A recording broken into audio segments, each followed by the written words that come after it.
en quantité. Je vais donc en ramasser quelques-unes que j'ai trouvées, puis je remonte pour rentrer chez moi, quand soudain j'aperçois non loin quelque chose comme un tronc d'arbre. Étrange. C'est alors que je m'approche et je découvre, stupéfait, un homme sans vie. Et je me dis, qu'est-ce que ça veut dire? Par curiosité, il s'est dit, bon, ben je m'approche. Et quand il s'approche, il s'aperçoit que c'est un être humain qui gisait là. Ce que découvre Daniel Gabier de cette scène inattendue, c'est un cadavre. Un être humain allongé sur le sable frais, sans vie. C'est un jeune homme à moitié nu.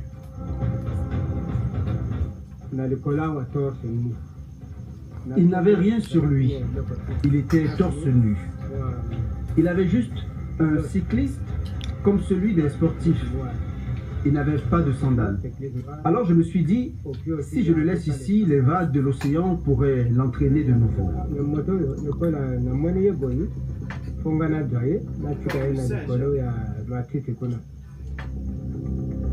À première vue, il s'agirait d'une noyade, peut-être survenue la veille ou durant la nuit. Cela est fort probable. Mais un détail attire l'attention du riverain. Ce cadavre n'est pas le premier par noyade que voit le sexagénaire.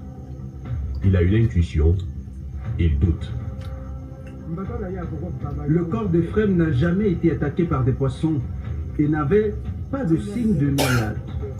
C'était encore intact, mais il y avait quelque chose d'assez curieux au niveau de sa gorge, comme une sorte de trou qu'on dirait perforé avec un tournevis. Il n'y avait pas d'autre trace, mis à part ce trou à ce niveau de la gorge qui avait laissé couler du sang. Il a dit, j'ai trouvé le corps intact. Pas de détérioration, le corps n'était pas détérioré. Et vous savez que l'océan Atlantique, généralement, il est salé. L'eau de l'océan est salée. Et quand le corps met du temps dans l'eau, ça peut le sel, la salinité peut attaquer la peau, mais sa peau n'a jamais changé. S'il ne s'agit pas d'une noyade, comment cette mort est-elle survenue? Comment ce corps est-il arrivé là? D'ailleurs, de qui peut-il bien s'agir? Des questions que se pose Daniel Gabier sous le choc. Peu à peu, le jour se lève. Le riverain s'empresse d'alerter le voisinage sur sa macabre découverte.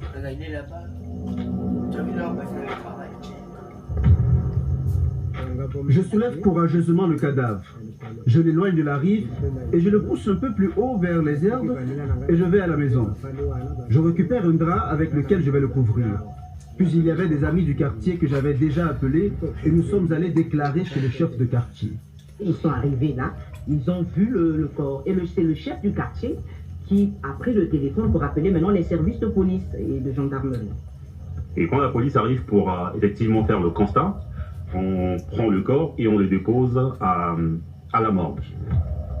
Le corps d'un parfait inconnu vient d'être gardé dans la morgue municipale de Pointe-Noire sans que l'on sache de qui il s'agit.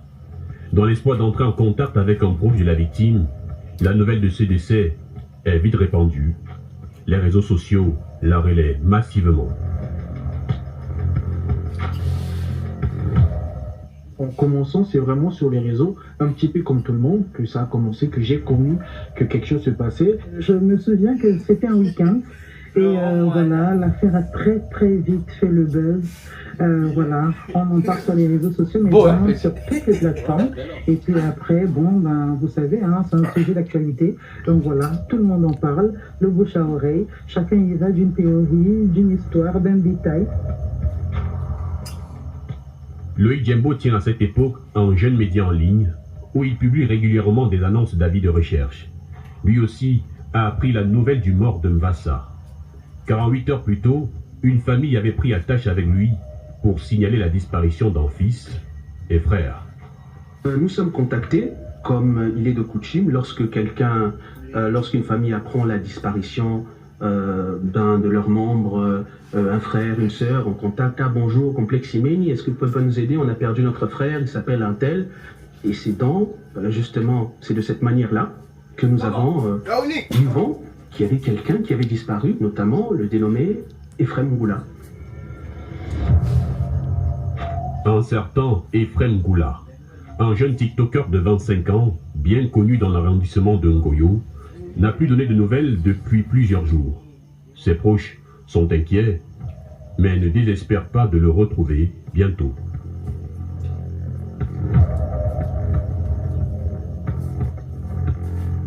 On demande, bah, il était là hier et tout ça, il était juste déplacé, mais là on ne le voit pas.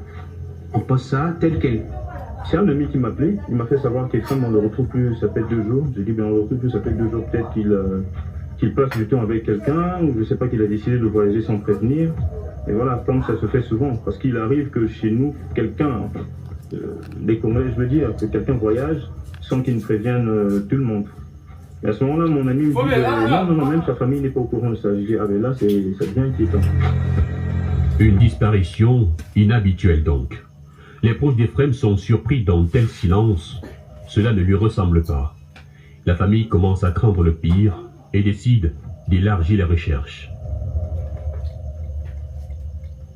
La maman d'Ephraim, sa marâtre, partait de commissariat pour chercher, en fait.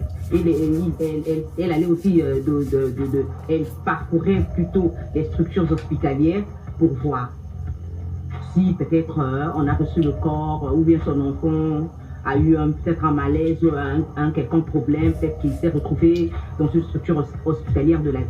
Au départ, on avait pris ça pour une simple disparition. Mais plus les jours passaient, on a compris qu'il y avait quelque chose de grave derrière. C'était déjà assez compliqué. Voilà, il fallait chercher là où il se trouvait, il fallait appeler, mais le numéro ne passait pas, son téléphone était éteint. Plusieurs jours sont passés comme ça, jusqu'à ce qu'on nous dise finalement il y a un corps qui a été retrouvé. Petit, vous avez vu ce canal, hein? Stop, petit! Ceux qui recherchent Ephraim apprennent donc cette macabre découverte ce lundi-là, le 29 novembre 2021, d'autant que les images du cadavre découvert ont déjà fuité sur la toile.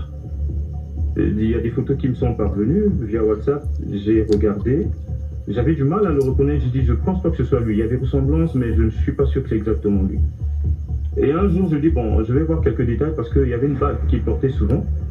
J'ai dit je vais essayer de zoomer, et j'ai zoomé, j'ai regardé une ancienne photo de lui, c'était exactement la même bague. J'ai dit là j'ai commencé à m'inquiéter.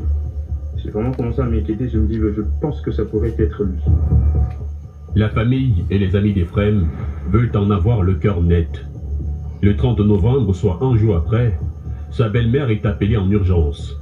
Elle doit se rendre à la morgue municipale pour identifier un corps. C'est lui qui a échoué la veille sur la plage de Mvassa.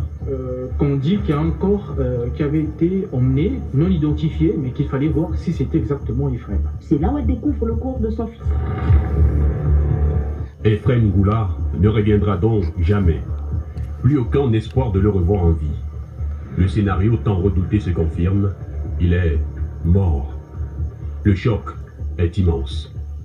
Elle s'est effondrée. Voilà. Elle s'est effondrée en sanglots. J'avais le cœur meurtri de savoir que c'est quelqu'un que je connaissais et qu'il est parti jeune, très jeune. Il était même plus jeune que moi, donc ça m'a fait très mal. Ça me fait très mal. Au début, je n'y croyais pas parce que je me dis, c'est sûr que c'est une confusion, c'est pas vrai, on n'a pas eu le temps de vérifier. Il doit être quelque part dans la nature. Et voilà, je n'en revenais pas. La nouvelle se répand telle une traînée de poudre dans toute la ville de Pointe-Noire et fait les titres des médias qui en parlent comme d'une affaire de suicide par noyade en Mvassa. Alors en ce moment, nous on ne parle pas d'assassinat parce qu'on n'en sait rien. Il y a ce que nous appelons juridiquement la présomption d'innocence. On se contente uniquement du fait qu'il y a eu une noyade, l'information s'est arrêtée là, on traite l'information sur un angle bien précis sans jusque-là connaître qu'est-ce qui se passe en arrière-plan de ce décès. Mais les proches de la victime, après avoir vu le corps d'Ephraim, ne sont pas du même avis. Ils portent en effet des marques intrigantes. Comme si quelqu'un s'en était pris à lui. La petite Yawa, elle n'a pas fréquenté que paysage Zando, il fallait y être mais. Il y a un avis sur mon wanga, Sazana, Bisokuna, Zamoteke, à Locaticor. La famille est convaincue. La dépouille ne présente pas les symptômes d'une mort par noyade. Pour elle, Ephraim a été tué de sang-froid. Au niveau de son cou, il y avait des traces.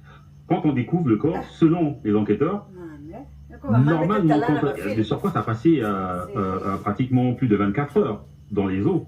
Et donc, généralement ou normalement, l'enquêteur et les scientifiques disent que un corps noyé et qui y passe du temps avant que les océans ou les eaux ne refoulent ce corps, on va retrouver impérativement une masse d'eau dans l'estomac.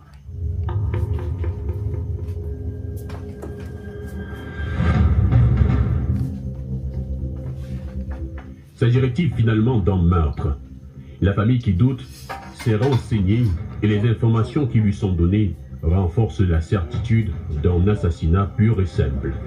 Mais alors, si c'est le cas, comment l'a-t-il été? Et qui pouvait bien en vouloir à Ephrem Goula au point de lui ôter la vie aussi cruellement, voulant maquiller son crime en une banale noyade? Les proches et les enquêteurs, qui ne vont pas tarder à se saisir de ce dossier, ne le savent pas.